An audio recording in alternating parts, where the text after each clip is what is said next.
assemblies, we've got some new improvements with assemblies, of course, and you know, usually it seems like every year they're adding a new mate type, and this year they've added a new mate type called a profile center. So if I go into my mate tool and come down here to the advanced mates, you'll see the profile center is here at the top of the list. And this is used to create a mate that will align profiles of our faces, and then also place a coincident mate between those two faces. So I can grab that face there and that face, and you see that it drops that right in the profile center. We can optionally do an offset distance. We can also reorient that if we'd like. So I can hit OK. So not only does that, it gives us a quick way to create a mate instead of using maybe a with mate or something to place that. It also places that coincident mate, so it reduces the number of mates, and of course enhancing the performance of assemblies with that as well. This mate can also be used on our hardware as well. So if again we use the profile mate, we can grab the edges of these bolts, and you'll see it'll drop it in place. Again, dropping in that coincident and the profile center, lining up those axes. So again, reducing the number of mates.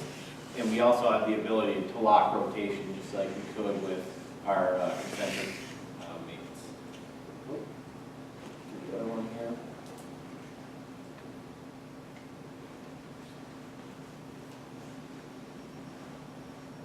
Now the profile center will also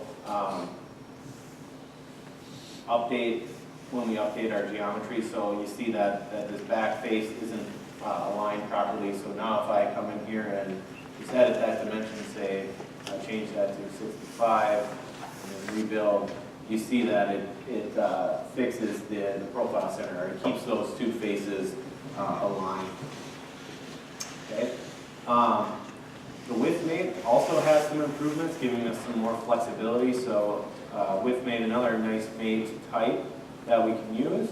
So here, if I grab face there, and there, and then we grab those two faces. So instead of just centering those, which was the default before, we now have the ability to leave this free, allowing basically a limit mate between those two. We can set a specific dimension or a specific percentage off the center. So if we leave that to free, you can see that we can kind of move this up and down, and it keeps those inside there. Okay. Some improvements with the limit angle mate as well. Open that up a little bit. So with our limit angle, again in the advanced mates, we can now select our two faces, and you see we can set our dimension here to be 45, and we can set the maximum dimension to be 90 and the minimum dimension to be 0.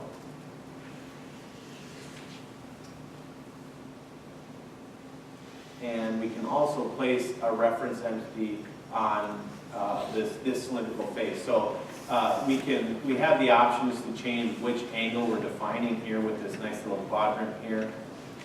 We can choose the different quadrants here.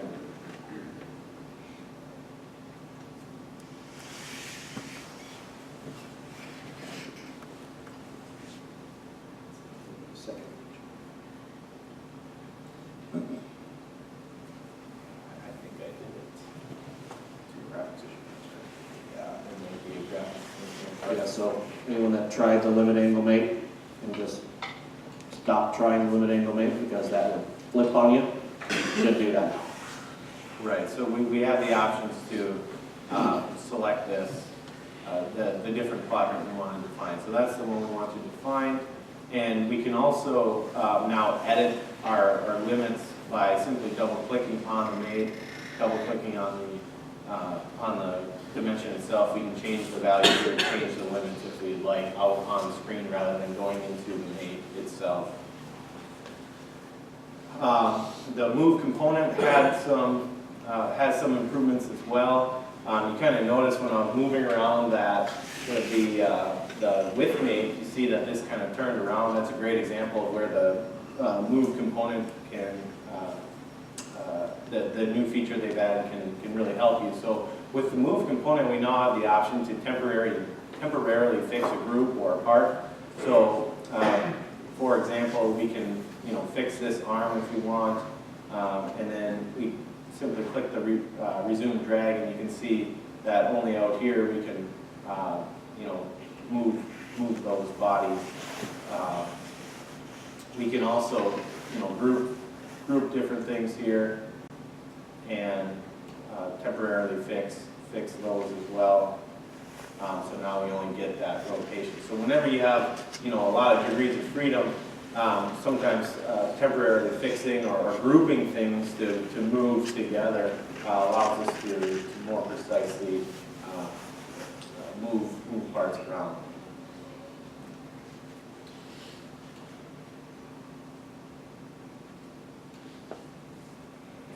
The next thing is if we insert a component, we have the ability to browse here. We have the ability to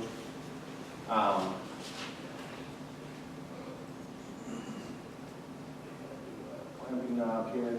We have the ability to, once we place this,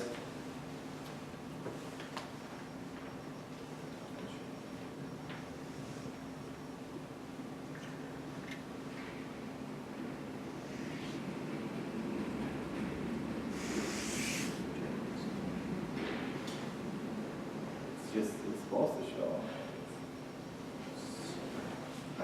Yeah, I think our resolution screwed this up. But down here at the bottom of the screen, it will allow us to rotate that around the axes by 90 degrees. So we can rotate it around the y-axis, for example. And I think my large resolution, if I change resolution, potentially. Let me just try to change resolutions here real quick, because that's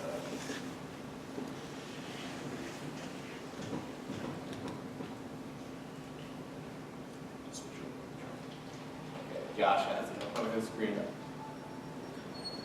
So if I want to make this colander to this arm, I can now rotate items specifically to get them in position before I actually place the part. So a nice tool to get that orientation correct, so when you're trying to mate, it's not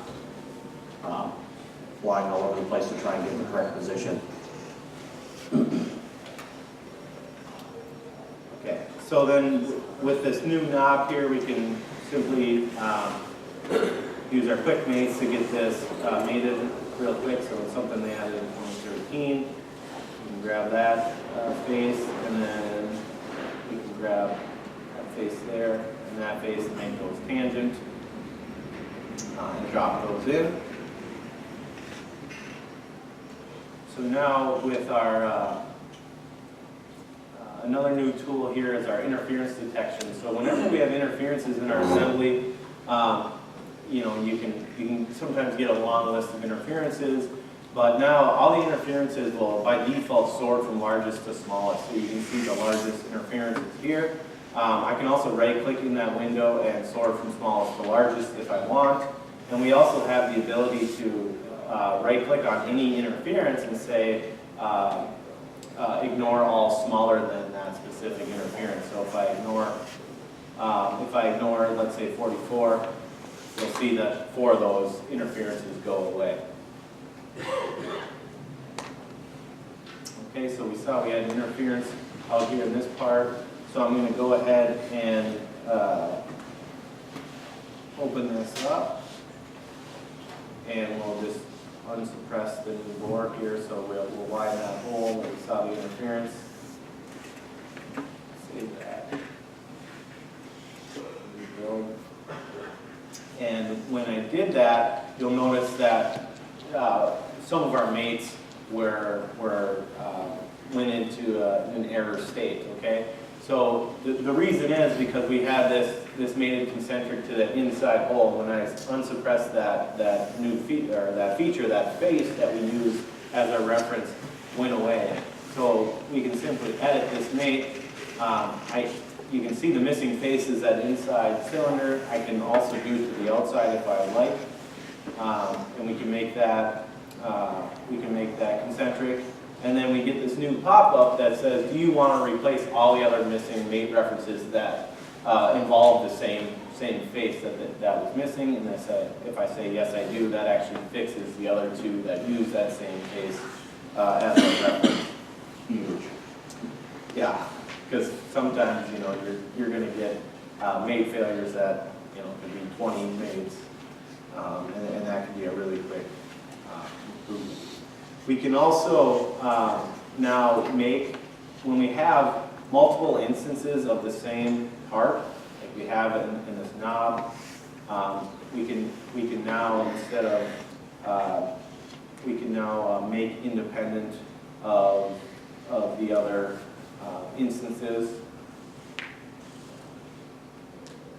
Make independent here right in the middle, and you know, it gives us the option to save with a new name. I can call it new knob.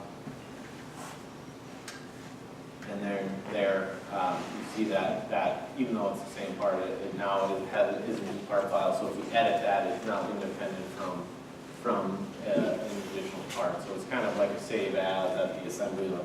Replacing that save as, copy, rename, replace model thing you had to do if you wanted a specific version of that part in some other area of the assembly.